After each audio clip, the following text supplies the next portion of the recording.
You already know it is the CC takeover. Took over the Annika Pro-Am today. Shut it down.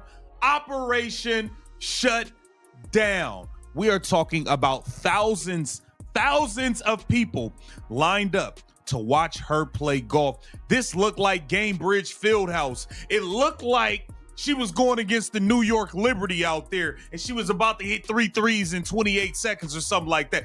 That is what the crowd looked like. Okay, this is absolutely insane. Thousands of people, not hundreds, thousands, lined up at a golf tournament to watch someone who doesn't even play professional golf. The scenes look like a playoff basketball game, not a Wednesday morning pro-am. And what you just heard, that's just the surface level of what went down at the Annika. By the time you finish this video, you'll understand why Caitlyn Clark just changed women's sports forever in a way that has nothing to do with basketball. But here's the kicker. While everyone's celebrating these crowds, there's a darker story playing out behind the scenes that nobody's talking about. Let me break this down for you. Go. Caitlyn Clark at the Annika today. And you guys remember the preseason game where the Indiana Fever went back to Iowa? Yeah, it looked like that all over again. It looked like that all over again. It's CC22 jerseys everywhere. It's a movie. It is a movie at the Annika. Caitlyn Clark doing it in a way that no one else can. Let's take a look.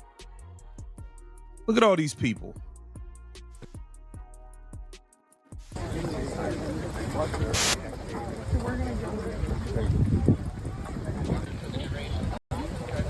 Golf at a golf. Did you catch that? You don't see this. And he's right. You literally don't see this in women's golf. Ever. But here's what's wild. This isn't even about golf anymore.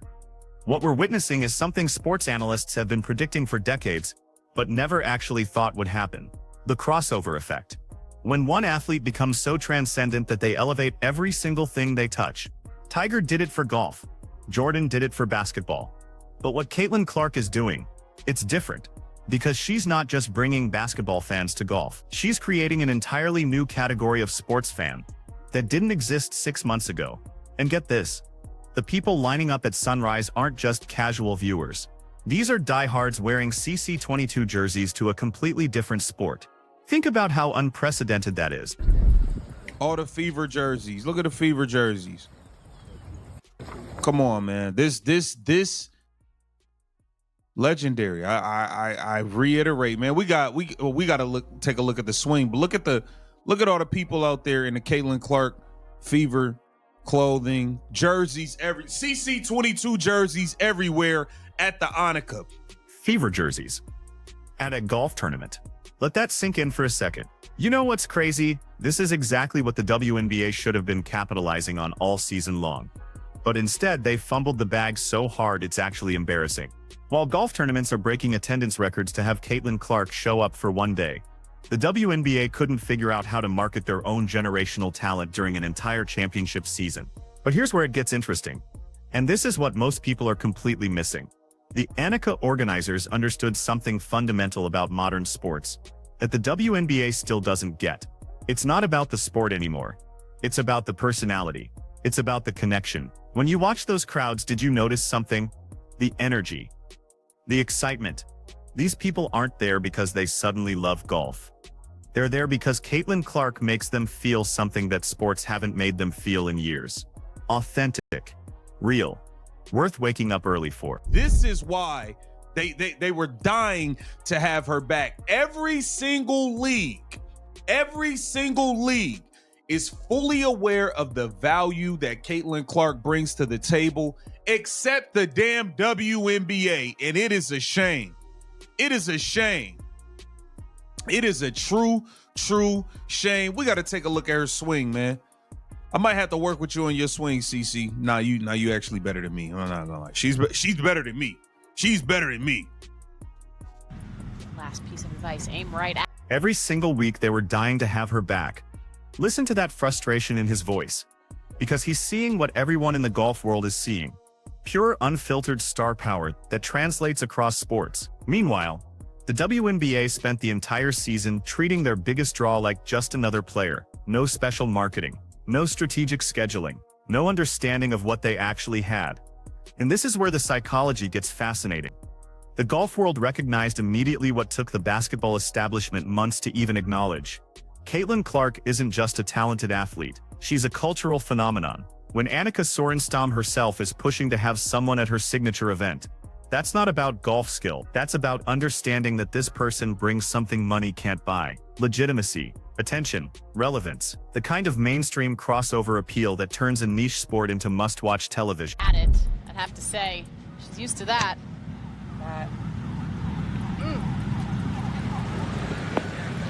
It's a good swing. Okay. That's a fairly good swing, y'all. That is a fairly good swing. That is a fairly good swing. And we got to take a look at Sophie Cunningham and Lexi Hall. You know, Tres Leches was in the building. We got to take a look, man. Sophie Cunningham hit a damn fan with a ball. Leave it to Sophie to do something crazy. Leave it to Sophie, man. Gotta love the blonde bomber, man. You leave it to Sophie to do something out of pocket every time. You want to bite? Oh, sausage too. Yeah, it's good. Yeah. They really got yeah, she got this whole team lit. Now check out what happens with Sophie Cunningham. This is actually the perfect example of what I'm talking about. Sophie's been a solid WNBA player for years. Good career, respectable. But you know what he just said? You didn't see Sophie on Good Morning America before Caitlyn Clark. You didn't see her on Monday Night Football. And that's not a knock on Sophie, she's talented as hell. But this is the Caitlyn Clark effect in real time. Her presence elevates everyone around her. The entire Indiana Fever roster went from relative obscurity to mainstream recognition. Lexi Hall is getting recognized. Sophie's hitting golf balls at premier events. Aaliyah Boston's getting major endorsements. This is what happens when you have a true transcendent star. The rising tide lifts all boats. But here's what's really fascinating about this moment. And pay attention because this explains everything about why the crowds were so massive. Sophie hitting that fan with a golf ball becomes a viral moment specifically because she's there with Caitlyn Clark. Same action at a random celebrity golf tournament, maybe gets a few thousand views. But because it's connected to the Caitlyn Clark phenomenon, millions of people care.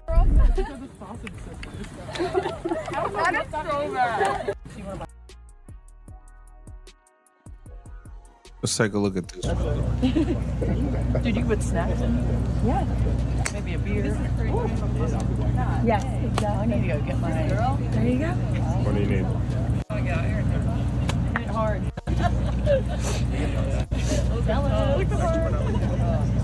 Sophie play all day.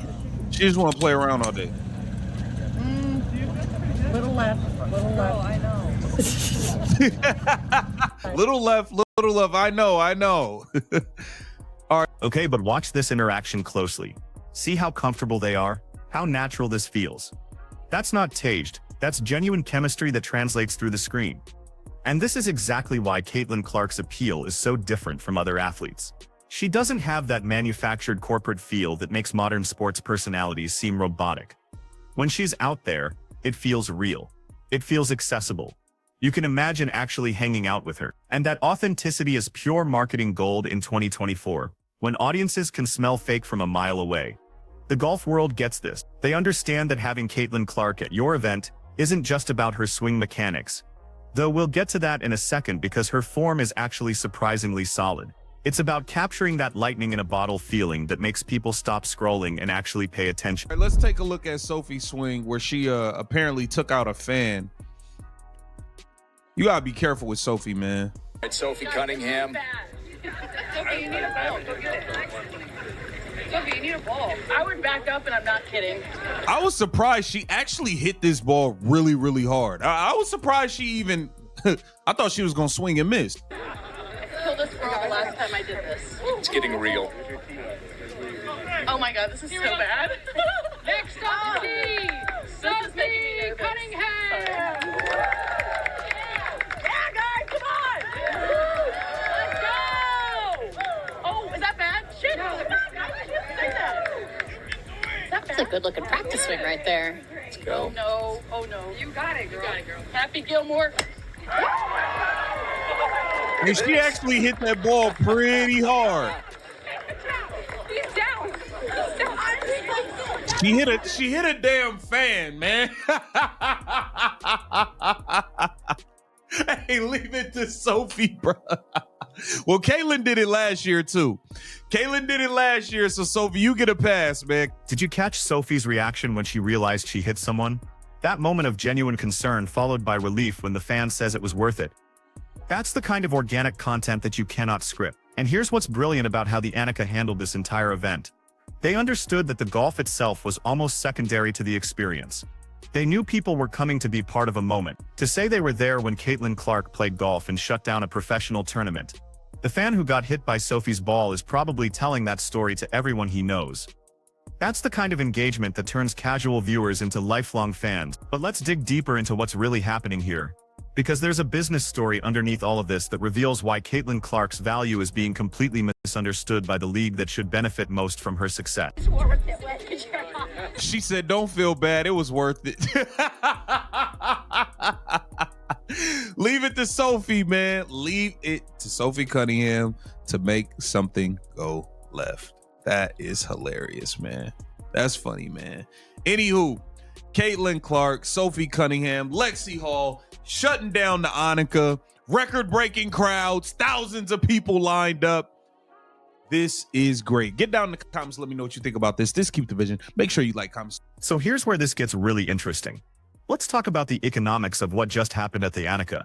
A single Pro-Am day with Caitlyn Clark generates more buzz, more media coverage, and more mainstream attention than most golf tournaments get in an entire week. The LPGA has been struggling for years to break through to casual sports fans. They've tried everything.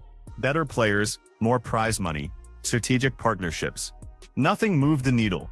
Then Caitlyn Clark shows up for one day, and suddenly golf is trending on social media. Sports networks are covering it. Mainstream outlets are writing articles.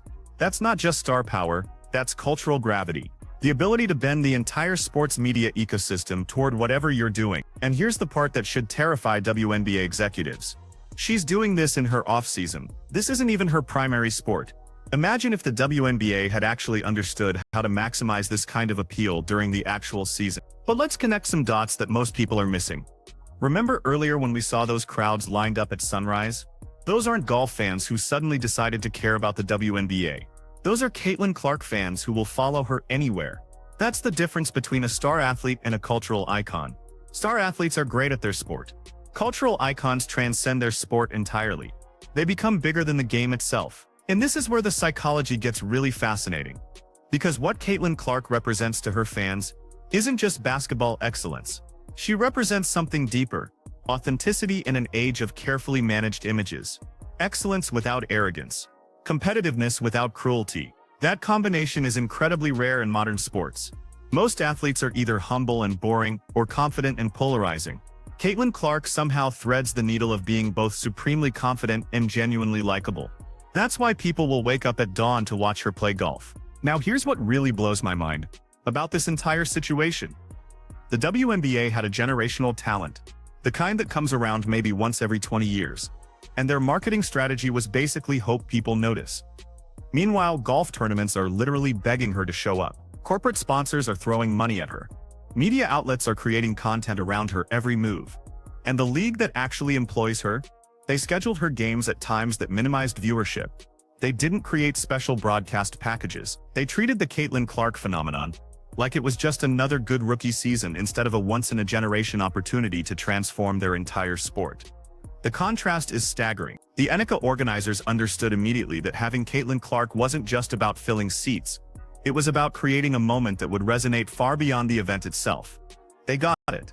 The question is, when will the WNBA? And get this, we're not just talking about attendance numbers or social media engagement. We're talking about fundamentally changing who considers themselves a sports fan. Before Caitlyn Clark, how many people do you think were actively following both the WNBA and professional golf? Probably a pretty small Venn diagram. But now, you've got basketball fans learning about golf fans checking out WNBA highlights. That crossover appeal is marketing gold because it expands the entire addressable audience for both sports. This is exactly what Tiger Woods did in the late 90s and early 2000s. He brought people to golf who would have never otherwise cared. Young people, diverse audiences, People who thought golf was boring suddenly found it compelling because Tiger made it cool. Caitlyn Clark is doing the same thing, except she's doing it across multiple sports simultaneously. That's unprecedented. That's why these Annika crowds weren't just big, they were historic. They represented a fundamental shift in how sports fandom works in record-breaking crowds. Thousands of people lined up. Let that final statement sink in. Because what we witnessed at the Annika wasn't just a successful celebrity golf appearance. It was proof of concept. Proof that Caitlyn Clark's appeal isn't limited to basketball. Proof that her star power translates across sports, across demographics, across traditional boundaries. The golf world saw it immediately and capitalized on it.